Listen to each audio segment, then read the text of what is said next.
मेहर ए यमाम, तहरीर साइका रंद। इस नॉवल की रिक्वेस्ट की है हमारी नई लिसनर मारिया रफीक ने। इस वक्त वो इस्तांबुल में मौजूद था और ये मंजर तुर्की के सबसे बड़े शहर इस्तांबुल का है। इस्तांबुल को इस नाम से इसलिए भी जाना जाता है कि ये नाम यूनानी जबान के लफ्ज इस्तनपोलिन से माखूज है, जिसका मतलब है शहर में या शहर की तरफ।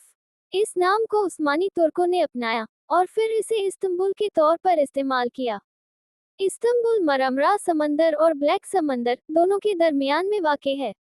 मरमरा समंदर इसके जुनूब साउथ में है और ब्लैक समंदर इसके शुमाल नॉर्थ में वाक़ है। वो यहाँ अपने सबसे खास आदमी के लिए आया जो इसके काम के लिए बहुत ज़रूरी था, जिसके बगैर इसकी टीम नामुकम्मल थी। वो माफिया की दुनिया का डेमन था। डेमन मतलब शैतान, और शैतान तो फिर अपना काम कैसे भी करते हैं। वो अपना हर काम खुद अपनी मौजूदगी में करवाने का आदी था, और इसके अलावा वो इन कामों के लिए सिर्फ और सिर्फ अपने सबसे काबिल एतमाद आदमी पर भरोसा कर सकता था, जो कि इस वक्त इसके साथ नहीं था बल्कि मुखालिफ लोगों की कैद में था। वो इन छोटे छोटे कामों के लिए खुद आना पसंद नहीं करता था, लेकिन इस वक्त बात इसके टीम के मेंबर की थी, जो कि इस पर जान देने के लिए हर वक्त तैयार रहता था। अगर यूँ कहा जाए कि इसका राइट हैंड था, तो ये गलत न था। वो बचपन से इसके हर काम में बराबर का शरीक था। उन्होंने जो भी मंजिल तय की थी, साथ में की थी, और आज वो इसे यूँ अकेला इस मुसीबत में नहीं छोड़ सकता था। इस वक्त उसे एक जहाज में कैद करके ले जाया जा रहा था, और ये जहाज मरमरा समंदर से रवा था। डेमन नहीं जानता था तुम्मा करना क्या होता है, और न ही वो किसी पर रहम खाता था। वो दिली वाबस्तगी से भी नावाकिफ शख्स था, और न ही उसे किसी से कोई दिली वाबस्तगी थी। वो गुनाहों की दुनिया में उतर चुका था। इसके काम करने का अंदाज अपना था। जो भी करता था अपनी मर्जी से करता था, कोई भी उसे रोक नहीं सकता था। यहाँ तक कि यहाँ की फौज और पुलिस दोनों ही इसके आगे बेबस थी। डेमन के अलावा उसे और नामों से भी जाना जाता था, जैसे लूसिफर, डेविल, लेकिन ये नाम इसके लिए कम ही इस्तेमाल होते थे। ज्यादातर तुर्की के लोग उसे डेमन के नाम से जानते थे। वो अपना हर काम हमेशा दिन में करता था। दिन की तारीकी में उसे काम करना हद से ज्यादा पसंद था, और आने से पहले अपनी इत्तला देना तो इसका सबसे पसंदीदा काम था। वो कोई भी काम छुपकर नहीं करता था, और यही वजह थी कि हुकूमत होने के बावजूद भी तुर्की के बड़े बड़े शहरों में डेमन का राज था। वहाँ हुकूमत सिर्फ नाम की थी। होता वो था जो डेमन चाहता था। जो भी हुकूमत ने करना होता था, सबसे पहले खबर डेमन को पहुंचती थी। तुर्की का हर शख्स इसके नाम से वाकिफ था, यहाँ तक कि बच्चे बच्चे के मुंह पर इसका नाम होता था। लेकिन किसी ने भी आज तक उसे नहीं देखा था। अगर देख लेता तो उसमें हिम्मत ही न होती घरों से बाहर निकलने की भी। वो गलत को मिटाने के लिए अपने अंदाज से काम करता था। इसकी नज़र में हुकूमत सिर्फ पैसे खाने के लिए बैठी है। इसके अलावा उसे कुछ भी नहीं आता। इसके काम करने के अंदाज से भी हर कोई वाकिफ था, और इसीलिए लोग गुनाह करने से पहले अब कई बार सोचते थे। अगर डेविल तक बात पहुंच गई तो उनकी उंगली सांसें नहीं रहनी थी। रात के 3 बज रहे थे, और उसे अपने राइट हैंड काजिम को वहां से किसी भी तरह से निकालना था, जिसको वहां की हुकूमत ने पकड़ा था, और अब यहाँ से किसी जेल में मुंतकिल करना था। वो अपना हर काम इतनी सफाई से करता था कि जैसे किसी ने उसे काम करते देखा ही न हो। यहाँ तक कि इसके साथ खड़े काजिम को भी इस बात का अंदाजा नहीं होता था कि कब काम हो गया। काजिम ने भी बहुत गुनाह किए थे। डेमन के हर काम में इसका हाथ होता था, लेकिन पहली वक्त जो काम वो करने गया था, उसमें एक गलती की वजह से वो पकड़ा गया था, जिस वजह से अब उसे वहां की हुकूमत ले जा रही थी। और इस वक्त वो मलिक जमान के पास मौजूद था, जिसने इसके राइट हैंड काजिम को कैद करना चाहा था। वो उसे खुद ललकार चुका था, और इस वक्त डेमन के गुस्से की इंतहा नहीं थी। मलिक जमान डेमन को जानता था, और उसे किसी भी तरह से डेमन को शिकस्त देनी थी, लेकिन ऐसा मुमकिन नहीं था। इसलिए उसने टारगेट काजिम को बनाया था। वो फोन पर उससे कह रहा था कि वो काजिम को फांसी दिलाकर रहेगा, और जब डेमन ने उसे कहा कि इससे पहले मैं तुम तक पहुंचूंगा, तो वो इस्तांबुल में छुपने की नाकाम कोशिश कर चुका था, लेकिन डेमन ने फिर भी उसे ढूंढ लिया था। मलिक जमान ने काजिम को किसी तरह का कोई नुकसान नहीं पहुंचाया था, क्योंकि वो जानता था कि अगर उसने ऐसा कुछ किया तो डेमन उसे अगली सांस नहीं लेने देगा। किसी न किसी तरह उसे अपने अंडर तो ले लिया था, लेकिन वो इसके साथ कुछ कर नहीं सकता था, क्योंकि डेमन की मौत से बेहतर था कि इंसान खुद अपनी जान ले ले। वो उसे कैद करके कुछ भी नहीं कर सकता था, लेकिन डेमन को अपने पास इसकी जरूरत थी, और वो किसी भी सूरत उसे यूं नहीं छोड़ सकता था। मलिक जमान अपने सामने बैठे इस नौजवान को देख रहा था। घने ब्राउन बाल जो कि इसके माथे पर बिखरे हुए थे, सुर्ख और सफेद रंगत के साथ में सब्ज रंग की इसकी आंखें थी। हल्की हल्की सी दाढ़ी थी, जरा जरा सी मूंछें थी। वो जब भी बात करता था तो इसके दोनों गाल में हल्के हल्के गड्ढे नुमाया होते थे। वो शख्स हंसता नहीं था। उसने आज तक किसी से हंसकर बात नहीं की थी। वो जब भी आता था अपने साथ तबाही लेकर आता था, और तबाही के आने से पहले वो बात ऐसे करता कि इसके दोनों गड्ढे नुमाया होते, लेकिन इसके बाद कोई भी इसके डिंपल नहीं देख पाता।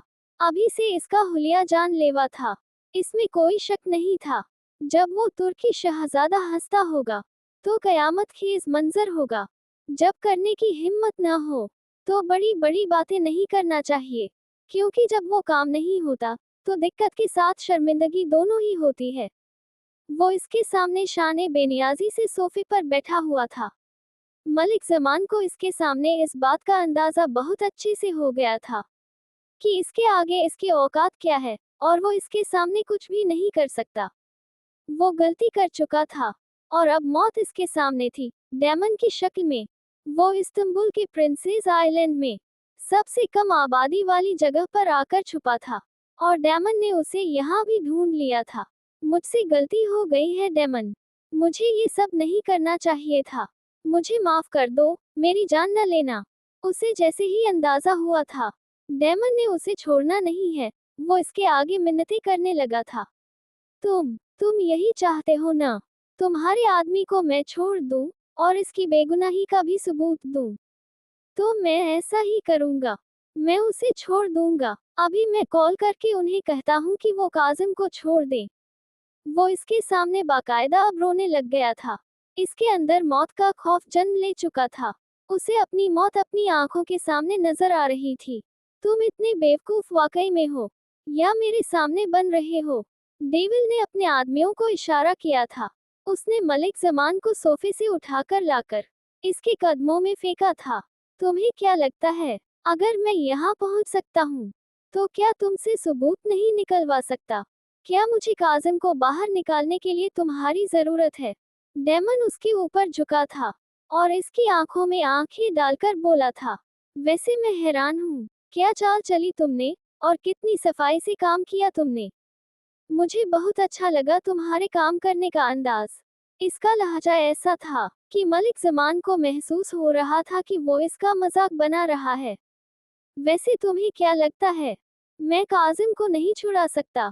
मैं उसे यूं छुड़ा सकता हूँ। वो अपने हाथ की चुटकियां बजाकर बोला था। मैं तुम्हें काजिम के लिए नहीं ढूंढ रहा था, मैं तो तुम्हें इसलिए ढूंढ रहा था कि आज यहाँ से जितनी भी लड़कियां तुमने पाकिस्तान भेजी हैं, उन सबको वापस बुलाओगे तुम? बुलाओगे न? आज ही डेमन को इस बात की खबर मिली थी कि मलिक जमान ने यहाँ से कुछ लड़कियां पाकिस्तान भेजी हैं, जिन्हें छुड़वाने के लिए वो इस वक्त इसके सामने मौजूद था। काजिम को वहां से निकालना इसके लिए मुश्किल न था, लेकिन उसे इन लड़कियों को बचाना था, इसलिए वो यहाँ खुद आया था। मैं किन लड़कियों की बात कर रहे हो? मुझे इस बारे में कुछ भी नहीं पता। उसने अनजान बनने की कोशिश की थी, लेकिन शायद वो जानता नहीं था इसके सामने डेमन था। इसकी बात पर डेमन बहुत गौर से उसे देख रहा था। क्या तुम सच कह रहे हो? तुमने वाकई किसी भी लड़की को यहाँ से पाकिस्तान नहीं भेजा? ठीक है, काजिम को तो मैं वैसे निकाल लूंगा, तुम्हारे जीने का कोई फायदा नहीं है। डेमन अभी बात कर रहा था कि वो इसके आगे हाथ जोड़ने लगा। प्लीज प्लीज, देखो मैं उन्हें वापस ले आऊंगा। मैं अभी उन्हें वापस बुलाता हूँ, प्लीज तुम मुझे मत मारना। इसकी बात मुकम्मल भी नहीं हुई थी कि वो इसके सामने हाथ जोड़कर गिड़गिड़ाने लगा। ठीक है, जल्दी करो, 2 मिनट है तुम्हारे पास। वो ये कहकर सोफे के साथ टेक लगाकर बैठ गया था और मलिक जमान अब अपनी जान बचाने की कोशिश कर रहा था। उसने मोबाइल उठाकर फौरन कॉल मिलाना शुरू किए थे। इसके कहने के मुताबिक उसने 2 मिनट में ही अपने आदमियों से राब्ता करके उन लड़कियों को वापस तुर्की लाने का कहा था। कर दिया है। मैंने उन लड़कियों को मैंने वापस बुला लिया है। अब तुम्हें मेरी जान बख्शनी होगी। वो डेमन को देखकर उखड़ी हुई सांसों से कह रहा था। वो लड़कियां जो बहिफाजत इस वक्त ईरान में हैं और अपनी जिंदगी अच्छे से जी रही हैं, उनकी फहाश वीडियोस भी तो तुम्हारे पास है ना, और तुम उन्हें साइट्स पर अपलोड करवाने वाले थे ना। डेमन ने इसकी बात पर उसे देखकर कहा, उन वीडियोस को भी डिलीट करो और उनकी कॉपीज भी। और ये भी जानता हूँ, वो वीडियोस 15 लोगों के मोबाइल में भी हैं। उनकी 30 से ज्यादा कॉपियां भी हैं। वो सब रिमूव करवाओ। ज्यादा वक्त नहीं है तुम्हारे पास। उसने इसकी आंखों में अपनी सुर्ख आंखें गाड़े हुए कहा था। लेकिन इसमें से कुछ रिलीज हो चुकी है साइट पर और करोड़ों की तादाद में लोग देख भी चुके हैं। मैं अब कुछ भी नहीं कर सकता। उसने डेमन से नजरें चुराई थी। वो तो उसे आंखों से ही निगल जाने के दर पर था।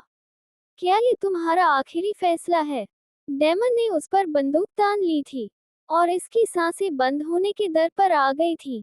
मुझे कुछ न करना, मैं कुछ करता हूँ। वो फिर से इल्तिजा करने लगा था और अब वो आदमी फिर से कपकपाते हाथों से कभी किसी को कॉल करता तो कभी किसी को कॉल कर रहा था।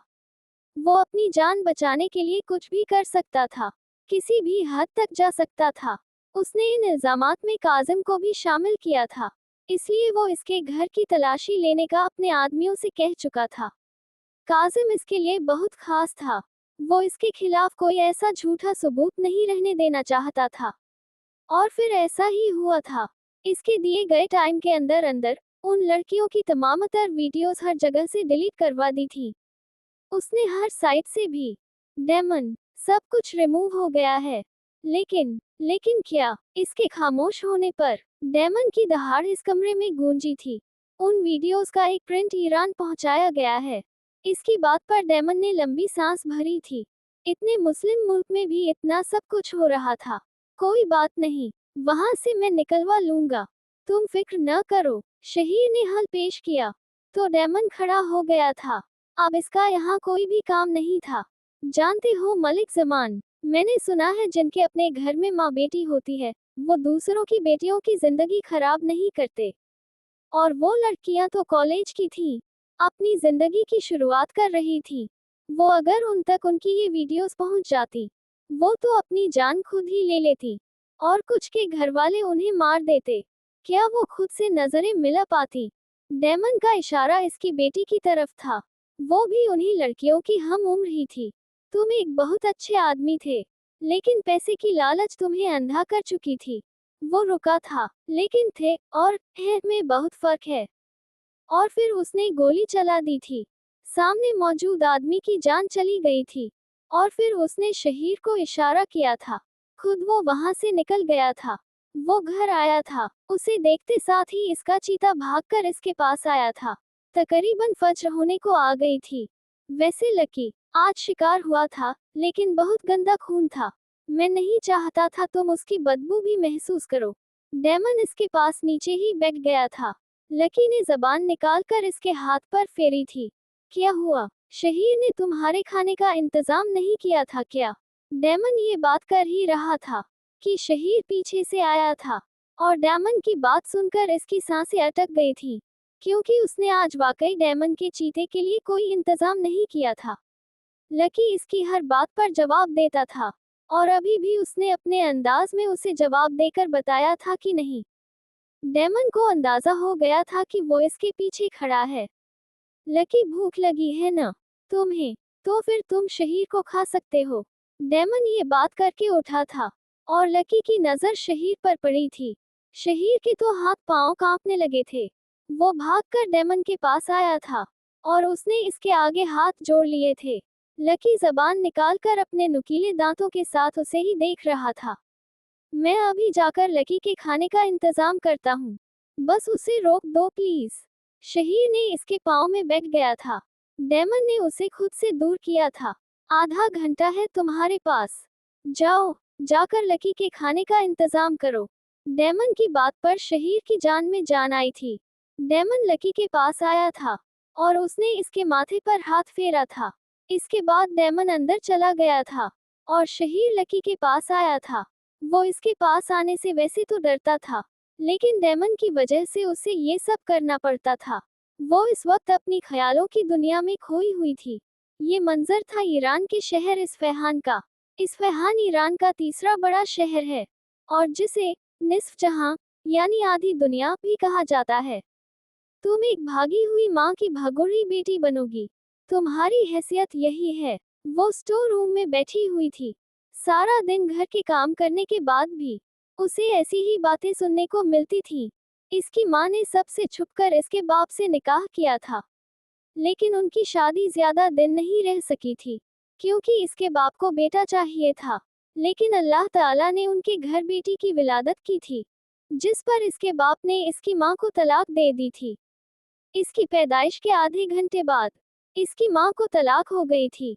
इसकी माँ के पास इसके नाना का नंबर था। उन्होंने उन्हें कॉल की थी। वो भी बेटी के लिए तड़प रहे थे। उनकी इकलौती बेटी थी, जिसने उनके खिलाफ जाकर शादी की थी, लेकिन उनकी लाडली थी। पूरे साल बाद इसकी आवाज सुनकर वो तड़प उठे थे और उसे वापस अपना लिया था। इसके नाना ने इसकी माँ को कभी भी कुछ नहीं कहा था, लेकिन इसकी माँ अपनी भाभीयों की बातें बर्दाश्त नहीं कर पाई थी और जब वो 3 साल की थी तो उनका इंतकाल हो गया था। इसके बाद इसकी एक मामी थी, जिसने हमदर्दी के तहत उसे पाला था। इसकी 3 मामियां थीं। सबसे बड़ी खुद दुखों की मारी थी। इसका शौहर ऐश पसंद था। उसे सिर्फ अपने आप से मतलब था और वो अपनी बीवी को बस मारता रहता था। एक बेटा था उनका, जो कि 5 साल का था और उनसे बिछड़ गया था, क्योंकि इसके शौहर ने शराब नोशी के लिए अपने ही बेटे को बेच दिया था। इसके बाद उन्होंने मुस्कराना छोड़ दिया था और मेहर अल निसा से हमदर्दी का रिश्ता रखते हुए उसे पाला और बड़ा किया था। इसकी दूसरी और तीसरी मामियां लालची थीं। नफरत के अलावा कुछ नहीं आता था। मेहर से तो उन्हें नफरत होती थी। उन दोनों के यहाँ 2 औलाद थीं, एक बेटे और बेटी की। उनके शौहर भी उन जैसे ही थे। घर के बड़े अब भी नाना अब्बू थे।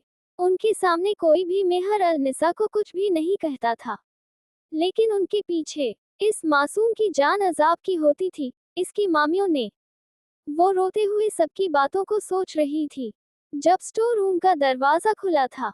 इसकी कजिन अंदर आई थी, मरियम। उसे देखकर तो इसकी सांसें रुक गई थी।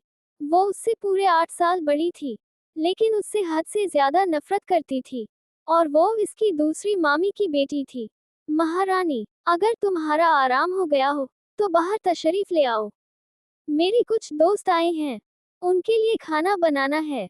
मरियम ने इसके पास आते इसके बाल पकड़े थे और उसे खड़ा किया था। आप ही प्लीज बाल छोड़ दें, मैं बना देती हूँ प्लीज। इसकी आंखों में आंसू आ गए थे, क्योंकि उसने इंतहाई जोर से इसके बाल पकड़े हुए थे। ज्यादा जबान न चलाओ, इतनी भी जोर से नहीं पकड़े। मरियम ने उसे जमीन पर फेंका था और वो मुंह के बल जमीन पर जाकर गिरी थी। जल्दी से आओ, वो ये कहकर वहां से निकल गई थी। मेहर अल निसा सीधी हुई थी और उसने अपने हाथों की तरफ देखा था, हर किसी की सुबह नाश्ते में डिमांड पूरी करते हुए, और जल्दबाजी में इसके हाथ जल गए थे। अभी कुछ देर पहले ही तो उसने दोपहर का खाना बनाया था और रात के खाने की तैयारी करके स्टोर रूम में आई थी, क्योंकि इसके लिए वही जगह थी। इस घर में इसके अलावा वो कहीं नहीं रह सकती थी और न ही जा सकती थी। उसमें बिल्कुल भी हिम्मत नहीं थी अब कुछ भी करने की। वो घर की सारी सफाई करके और बाकी सारे काम करके अब अकेला रहना चाहती थी, लेकिन उसे यहाँ सुकून की सांस कभी भी नहीं मिलने वाली थी। हिम्मत करके वो खड़ी हुई थी, अपना हुलिया दुरुस्त किया था, सिर पर दुपट्टा लिया था। अब उसने किचन में जाकर मरियम की दोस्तों के लिए कुछ अच्छा सा बनाना था। वो मासूम सी लड़की सबको अपना समझती थी, लेकिन यहाँ कोई भी इसका अपना नहीं था। वो हर किसी से मोहब्बत करती थी, लेकिन कोई उससे मोहब्बत नहीं करता था। छोटी सी उम्र में वो अपना बचपन खो चुकी थी।